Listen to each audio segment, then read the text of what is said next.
Good morning once again, my friends. The construction company next door is running some equipment out there, so if you can hear that over the video, I do apologize, but situational, you know.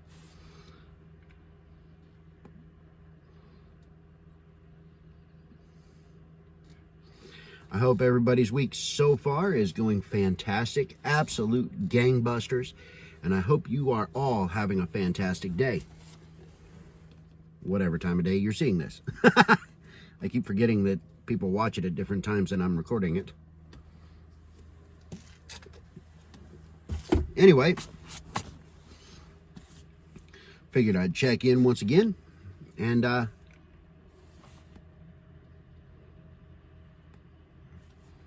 maybe share some of my thoughts. I've been thinking, kind of reflecting a great deal on not so much my life itself of late, but rather my mindset throughout my life in regards to different aspects. Because I've truly noticed in firework type fashion that the mindset of the newer generation, whether that be young people who are teenagers now or even the early to mid 20s, damn, there's a great deal of them that are lazy as shit.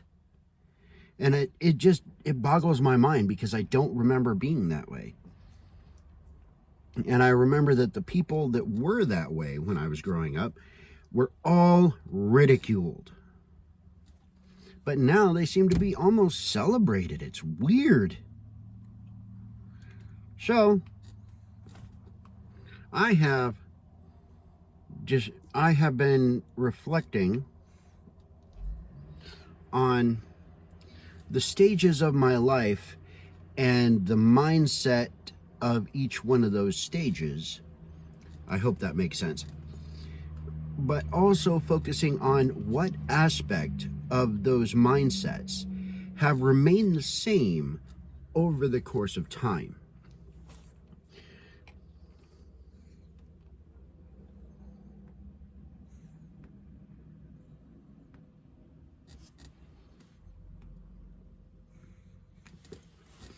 And trying to kind of lock down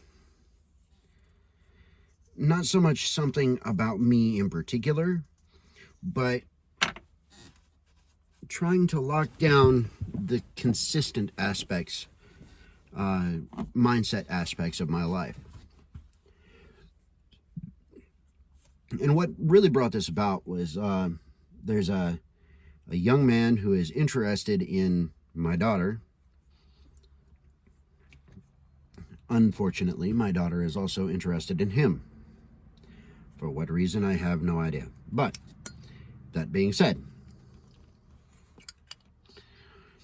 he works,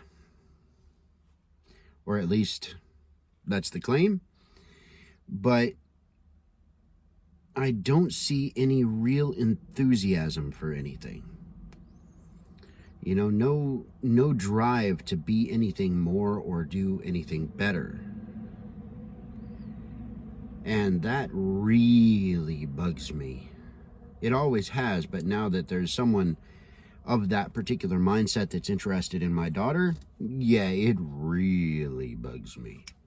So, I've been trying to break down my own mental, my own mindset over time.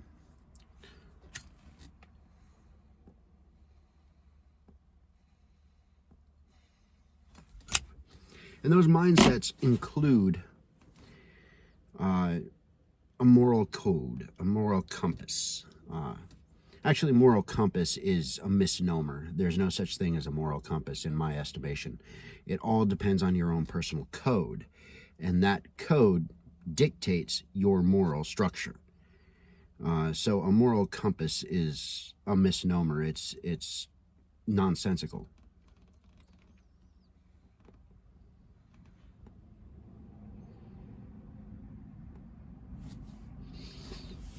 But the one thing potentially instilled in me by my father, or at least partially, and this is going to sound kind of weird to a lot of people, but you're going to get a laugh out of it anyway, also instilled in me by John Wayne, because I grew up watching him, right? But instilled in me by both of those people, who, by the way, were both probably the most instrumental people in my life, in terms of mindset, in a code to live by, things like that. Those were probably the two most instrumental individuals involved in the creation of that, or the instilling of that, and the further creation was myself. But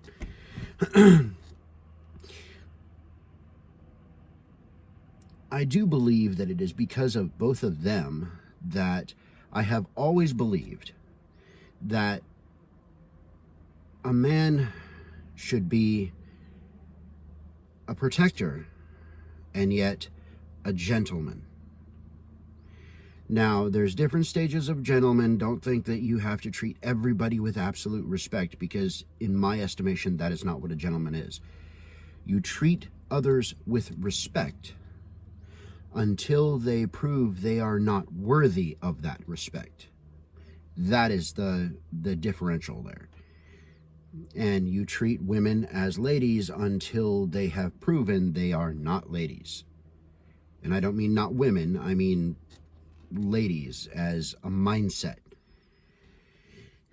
And I've had more than a few prove to me that they were not ladies, and I no longer treated them as such.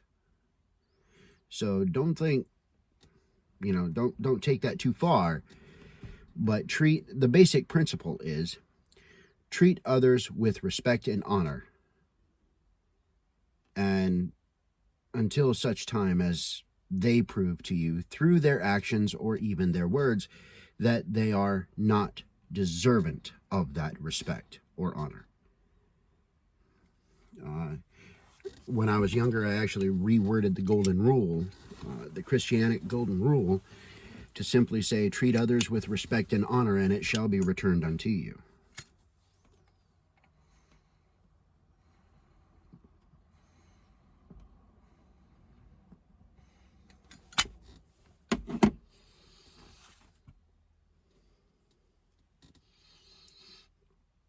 So, I do believe that has been really a constant throughout my life, is the mindset of being a gentleman. And as I said, to me, a gentleman treats others with respect, dignity, honor, but at the same time is not afraid to stand up and do whatever is necessary. Whether that's lay down your own life to protect somebody or lay down someone else's life. It is what it is.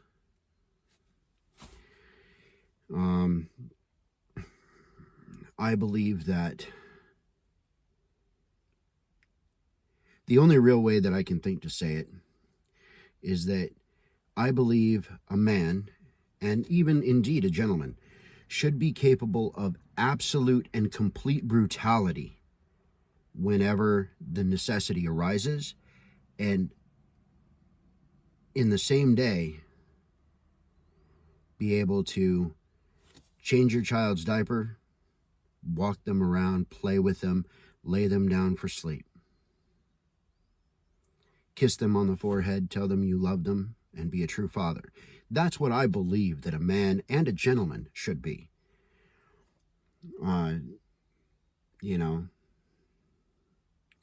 I realize that could be construed as a strange combination, but the reality is there.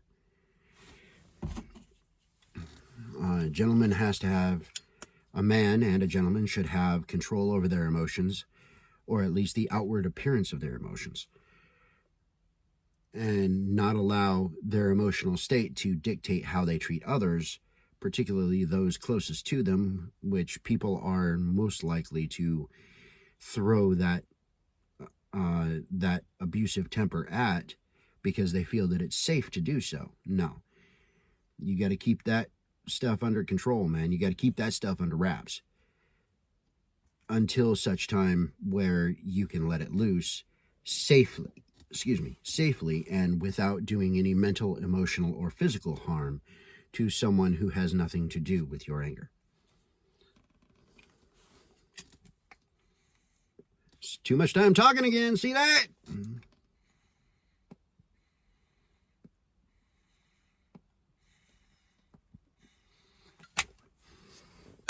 That being said, I've also always had a drive to create something, to do something more, to be something more. And I've always kind of sometimes very slowly, but I've always kind of slowly pushed myself towards that, towards that ending, to create something. Whether that be a business, which I have created a number of, whether that be a business or a family, or, allowing my children to grow into young, productive men who are themselves gentlemen.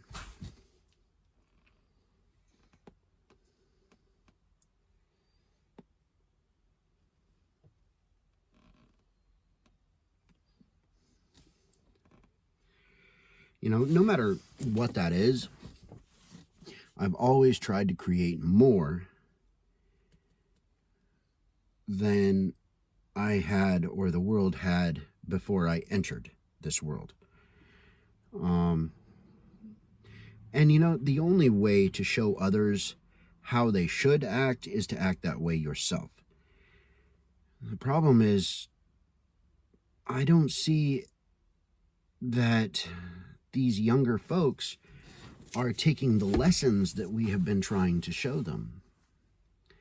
And I am not really sure how to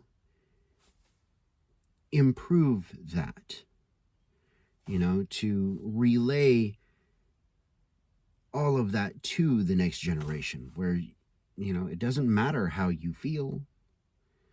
You got to get it. You got to get out there. You got to do what you got to do. What we always used to call manning up. You got to. You can't just sit around. You have to improve your mind. You have to improve, not only your mind focus, but your drive, your intelligence level. Notice I did not say education. And education does not necessarily indicate intelligence. Trust me on that.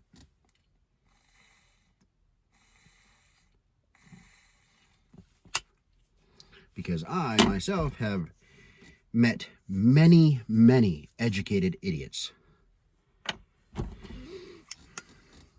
And they pay $120,000 for an education that doesn't do them any good because they're still morons.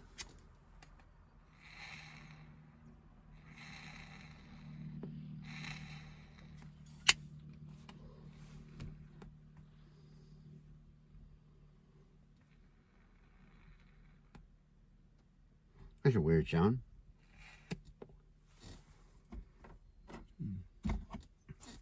Maybe I packed you weird?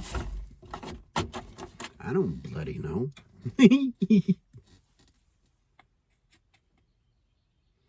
try that. No.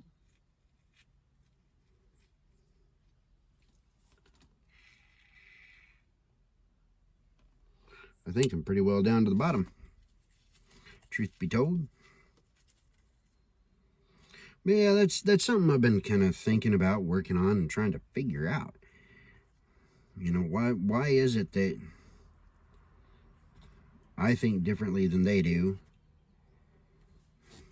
And why does it bother me so much? But I have seen some of these younger men completely ignore the people around them or treat them like garbage for no apparent reason.